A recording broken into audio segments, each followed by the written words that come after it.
Podcast Aritonang Official, Inspiration, Education, Collaboration. Menyambut pemberitaan firman Tuhan yang akan dibawakan oleh Bapak Pendeta Emeritus Jan S. Aritonang, kita bernyanyi dari PKJ nomor 198 ayat 1 sampai 3.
Ya Allah, Bapa kami, sumber keadilan dan kebenaran, yang mengasihi kami dan yang juga kami kasihi di dalam Tuhan Yesus Kristus, Sang kebenaran dan hidup. Di dalam rasa syukur kami atas hidup yang masih Tuhan karuniakan dan percayakan kepada kami, maupun juga atas kesempatan bersekutu dan beribadah, menikmati pelayanan Tuhan pada hari yang Tuhan kuduskan ini di rumah Tuhan ini. Kami mohon perkenan Tuhan menyapa dan menguatkan kami dengan kebenaran firman-Mu. Kami datang di dalam segala sukacita kami, tapi juga di dalam segala pergumulan kami. Biarlah di tengah-tengah semua itu, kami juga mengalami kehadiran dan penguatan Tuhan. Di dalam Tuhan Yesus Kristus dan Roh Kudus. Amin. Ibu Bapak dan saudara-saudara sekalian, para kekasih Tuhan Yesus, baik yang ada di ruang ibadah ini termasuk di balkon maupun yang ada di mana-mana, di rumah dan sebagainya, yang bisa mengikuti ibadah dari jemaat kita GKP Menteng ini.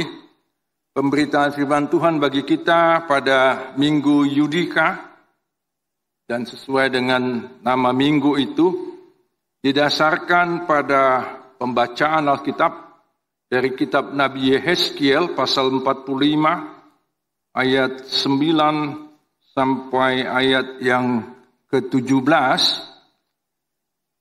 yang diberi judul Tugas Umat Tuhan dan Tanggung Jawab Raja. Saya akan membacakannya dari Alkitab Terjemahan Baru edisi kedua yang diluncurkan tanggal 9 Februari yang lalu. Dan saya yakin Alkitab ini sudah dikenal di jemaat ini ya. Bapak Pendeta Anwar Chen yang paling tidak salah satu yang paling berkompeten menyiapkan ini selama puluhan tahun, sudah memperkenalkan Alkitab ini di jemaat kita. Betul Pak Guru Jemaat? Sudah diperkenalkan Alkitab ini di jemaat kita? Semoga ya. Alkitab yang sebagian besar kita pegang itu adalah produksi atau terjemahan baru edisi tahun 1974. Jadi sudah 49 tahun. Maka terbitlah bulan Februari yang lalu edisi kedua yang di sana sini memperlihatkan kebaruan sesuai dengan perkembangan penelitian terhadap naskah-naskah Alkitab kuno maupun juga perkembangan bahasa Indonesia. Jadi kalau nanti saya membaca di sana sini, Bapak Ibu Saudara-saudara mengikuti juga di Alkitab Anda masing-masing, ada perbedaan, harap maklum. Begini tertulis. Beginilah firman Tuhan Allah, cukup sudah, hai raja-raja Israel, jauhkanlah kekerasan dan penindasan, tetapi lakukanlah keadilan dan kebenaran. Berhentilah merampas tanah milik umatku, demikianlah firman Tuhan Allah. Neraca yang benar, eva yang benar, dan bat yang benar harus ada padamu.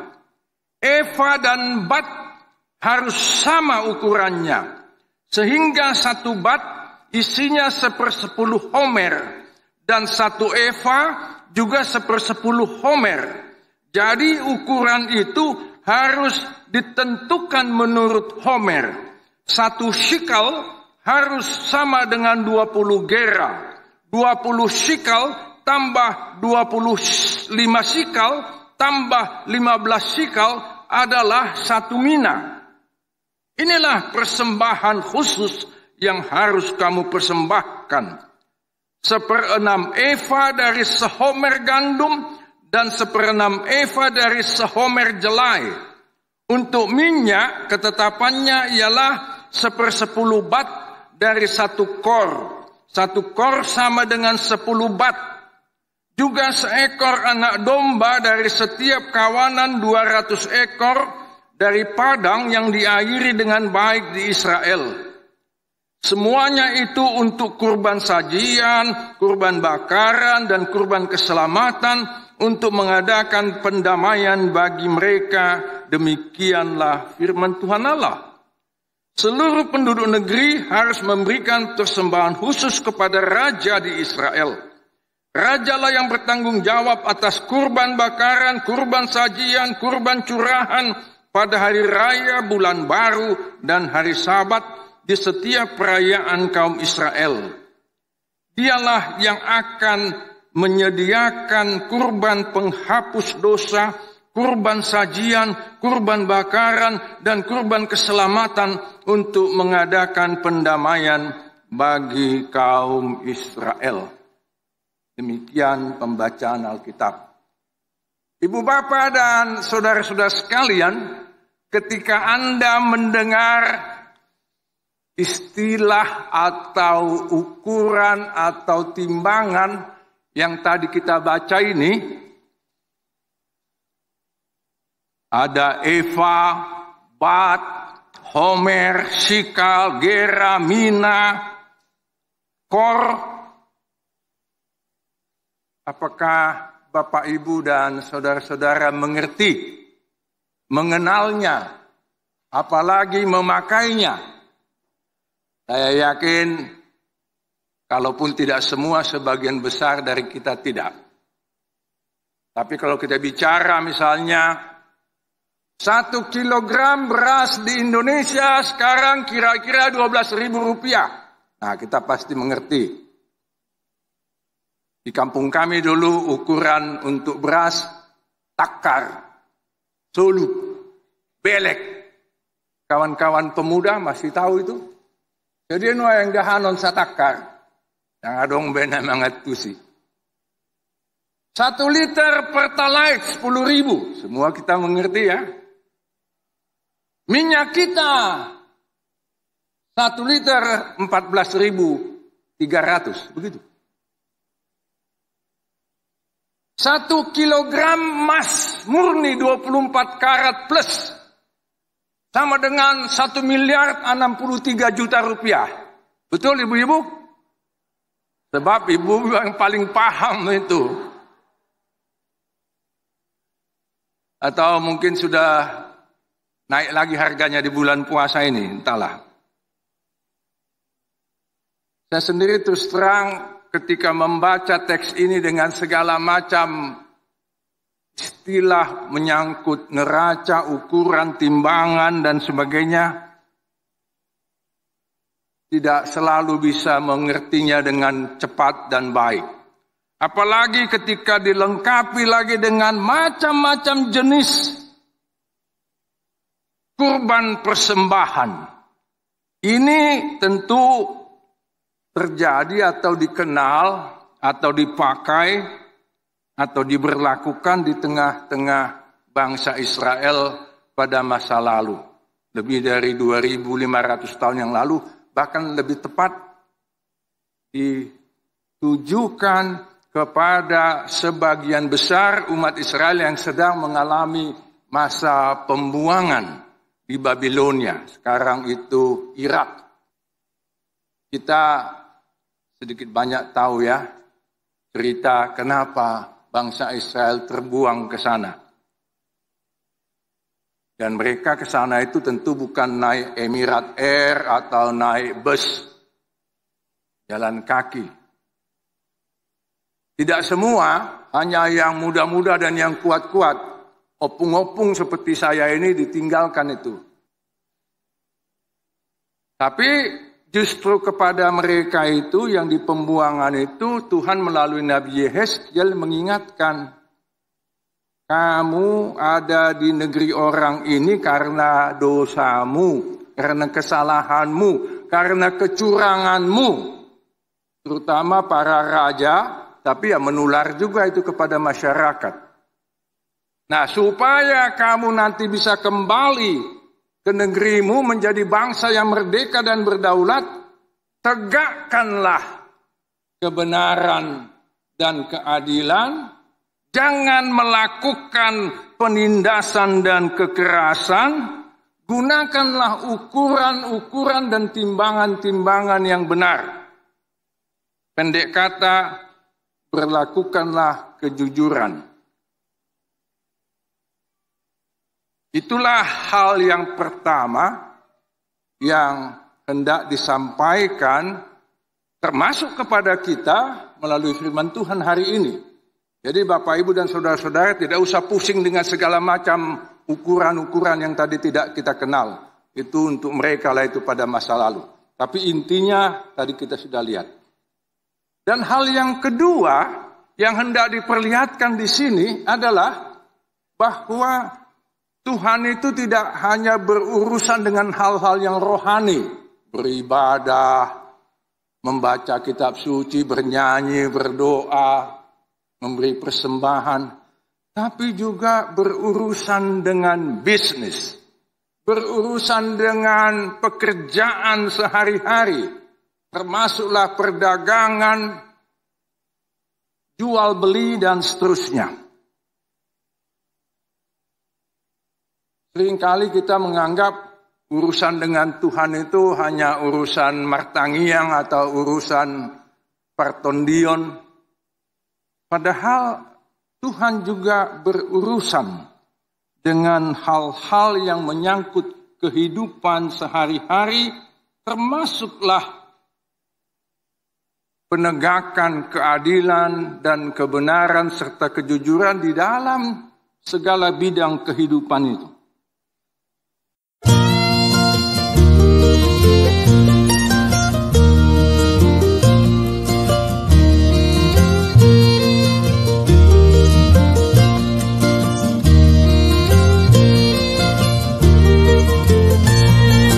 Jan S. Aritonang Official, Inspiration, Education, Collaboration.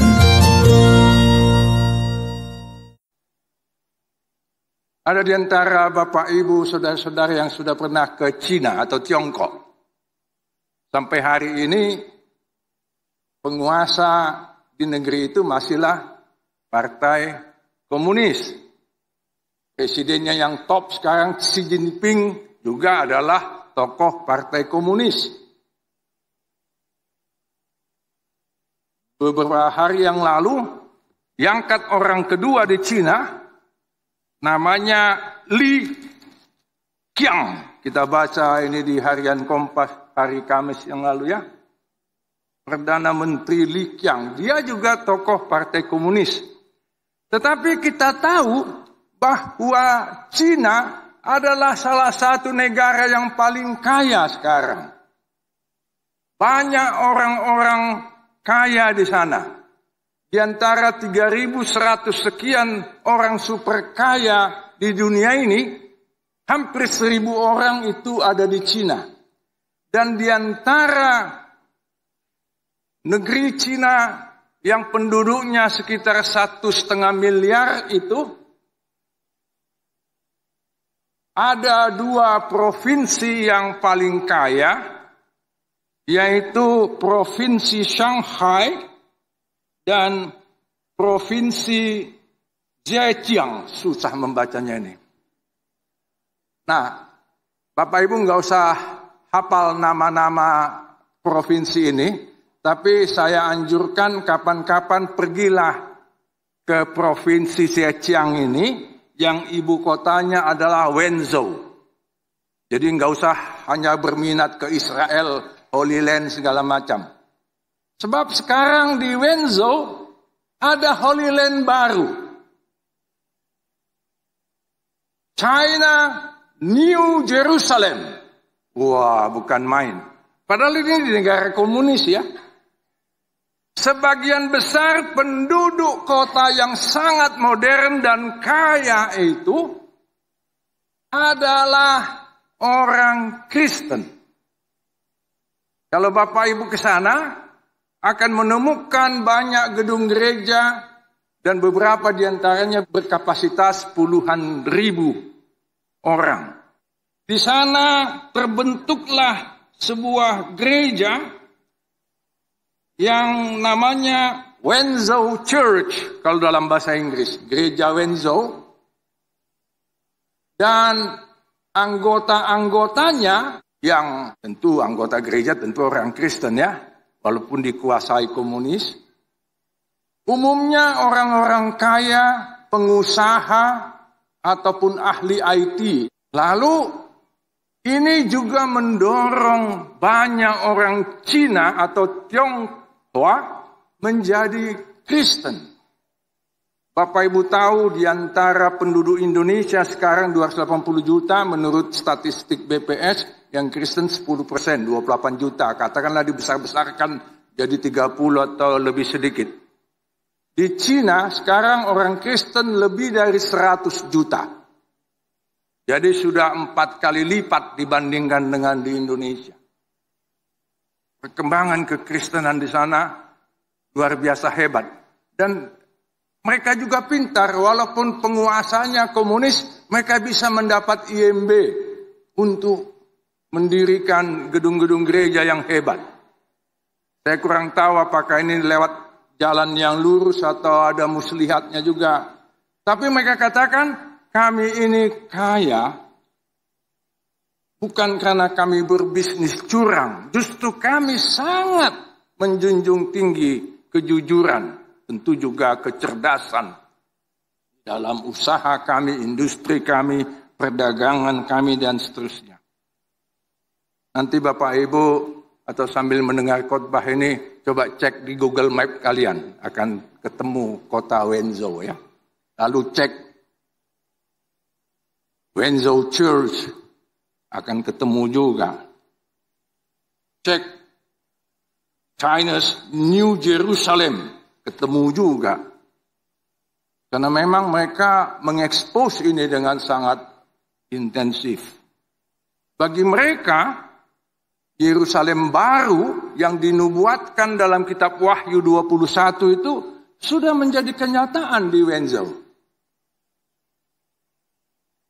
Nah, dari situ terlihat bahwa sebagian besar orang Kristen, pengusaha besar di kota itu adalah penganut teologi kemakmuran, theology of prosperity atau gospel of prosperity. Ini saudara kembarnya teologi sukses. Gereja kita tidak menganut itu.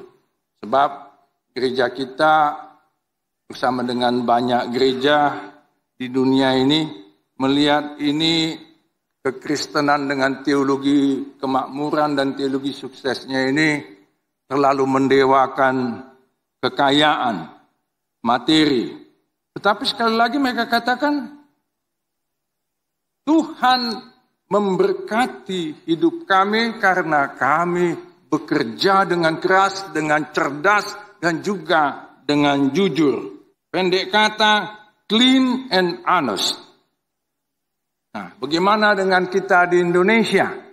Apakah kita juga termasuk bangsa dan negara yang clean and honest? Patut kita akui dan syukuri, di antara sekian banyak pengusaha di berbagai bidang, banyak orang Kristen dan masih banyak yang menjalankan usahanya dengan jujur dan terbuka.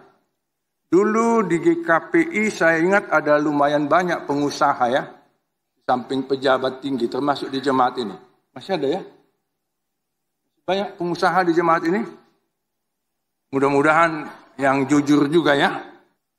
Tetapi di sisi lain, terutama dalam bulan-bulan terakhir ini, kita sedih melihat betapa banyaknya kasus kejahatan di bidang usaha dan perdagangan, juga di bidang penggunaan kekuasaan, termasuk di lingkungan kepolisian, Kementerian Keuangan, dan sebagainya. Kita tiap hari membaca bahwa para pejabat pemerintah sendiri mengakui bahwa sejak tahun 2009 sampai 2022 ada money laundering atau pencucian uang sekitar atau minimal 349 triliun rupiah. Dan banyak di antara kekayaan itu yang didapat dari cara yang ajaib, lalu dipamerkan, termasuk oleh istri dan anak-anak ya. Saya yakin itu tidak terjadi di jemaat kita. Tapi kita tahu sebagian dari mereka itu kawan-kawan kita orang Kristen.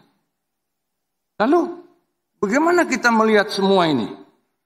Ini menjadi satu tantangan sekarang bagi kita orang Kristen di negeri ini yang mestinya menjadi teladan dalam hal keadilan, kebenaran, kejujuran, dan sebagainya.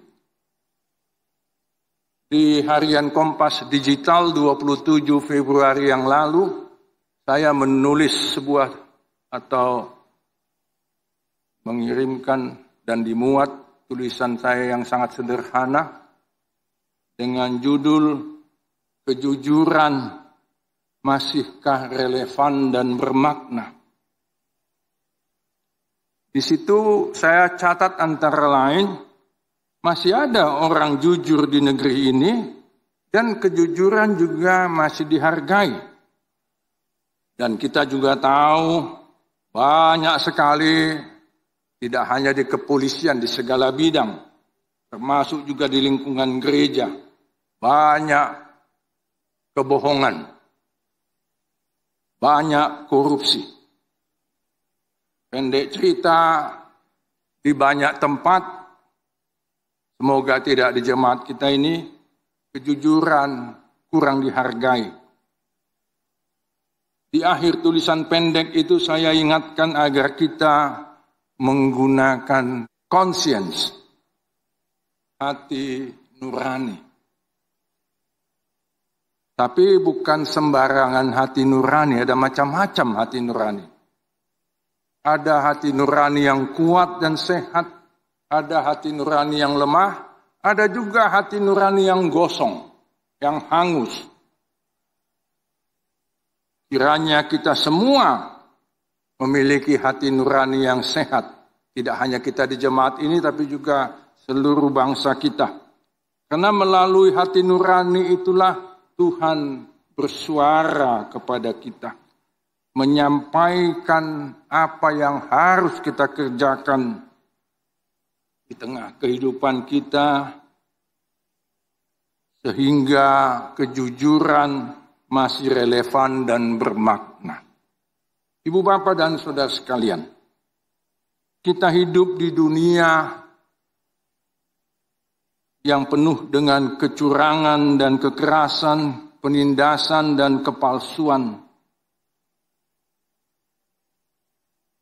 Kita juga memang menghadapi atau menikmati macam-macam kemajuan, termasuk artificial intelligence, yang sekarang sudah sampai ke tahap berapa kawan-kawan muda lebih tahu itu ya?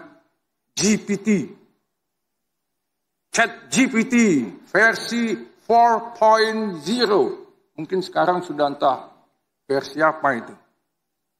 Mau mengerjakan tugas, menulis makalah, skripsi, disertasi, tinggal pencet saja, jadilah dia dengan segala kelengkapannya.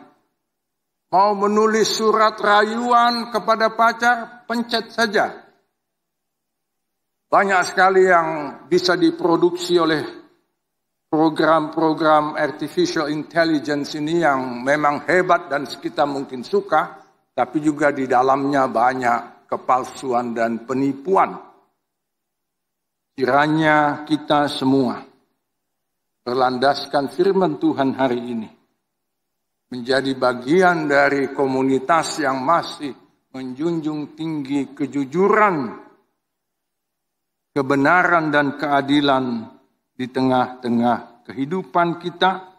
Kiranya kita menjadi bagian dari warga masyarakat dan umat Tuhan yang hidup dan berlaku jujur, adil, dan benar. Amin. Terima kasih Tuhan untuk peringatanmu kepada umat-Mu di Israel ribuan tahun yang lalu, tapi yang juga Tuhan sampaikan sekarang kepada kami. Tolonglah kami ya Tuhan, sebagai anak-anak Tuhan menjadi pelopor ataupun contoh yang baik di negeri kami ini.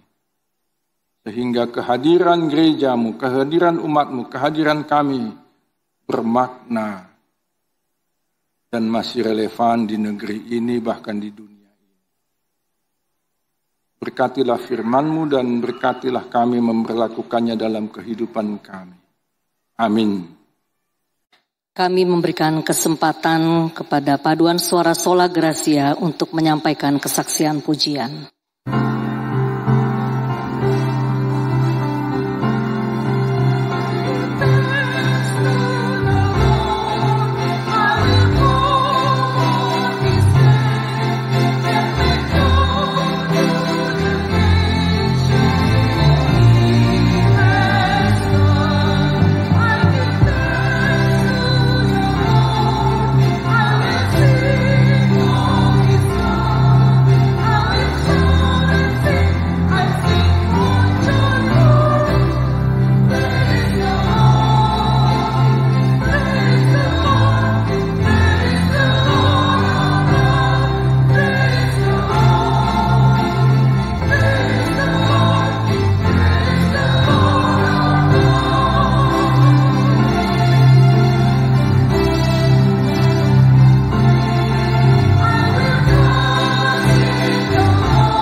Kami memberikan kesempatan bagi Naomi untuk menyampaikan kesaksian pujian.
Bapa kami yang di sorga, dikuduskanlah namamu, datanglah kerajaanmu, jadilah kehendak-mu di bumi seperti di surga.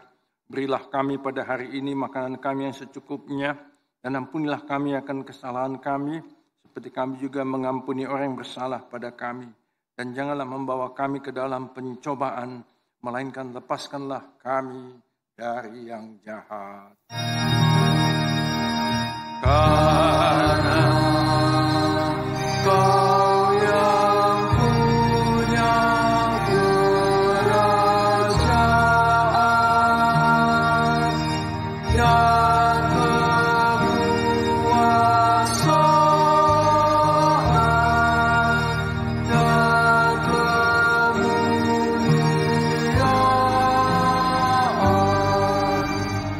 sampai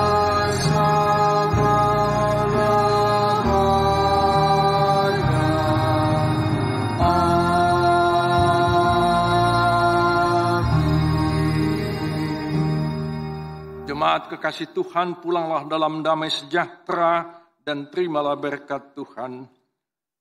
Tuhan memberkati engkau dan melindungi engkau. Tuhan menyinari engkau dengan wajahnya dan memberi engkau kasih karunia. Tuhan menghadapkan wajahnya kepadamu dan menganugerahi engkau damai sejahtera.